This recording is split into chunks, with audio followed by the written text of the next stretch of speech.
कि अभी मैंने सुना कि इमरान खान की जो 9 मई के हवाले से ज़मानतें थी वो सब कैंसिल हो गई हैं और उन पर फ़र्द जुर्म लगाने की तैयारी हो रही है और उनको ज़िम्मेदार भी ठहरा दिया गया है। तो अब आगे क्या देख रहे हैं? नहीं, इमरान खान की तो जो रिहाई है ये दो ही तरीक़ों से मुमकिन है। कानूनी, एक तो कानूनी जंग उनको अदालत में लड़नी पड़ेगी, अच्छी कानूनी जंग लड़नी पड़ेगी, और दूसरी उनको ये नेगोशिएशंस खोलनी पड़ेंगी। दो तो नेगोशिएशन किससे करें सर? ज़ाहिर एस्टेब्लिशमेंट से करेंगे। इस्टेब्लिशमेंट इस नहीं हुकूमत कर के रही। तो हाथ में नहीं है। इस्टेब्लिशमेंट नहीं कर नहीं, उसके लिए कैसे होगी सर? एक कमज़ोर विकेट पर इमरान खान खड़े हुए और फाइनल कॉल के बाद तो अब बहुत ही वीक उनकी पोजीशन हो गई है।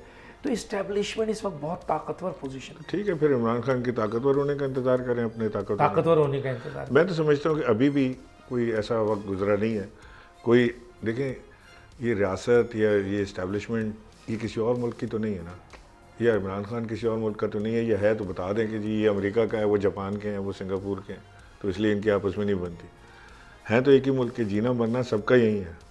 हम हैं तो इस्टेब्लिशमेंट है, इस्टेब्लिशमेंट है तो हम हैं, सिपाही है तो सरहद मजबूत है, सरहद है तो सिपाही वहाँ पर खड़ा हुआ है, नहीं तो सब ख़त्म है।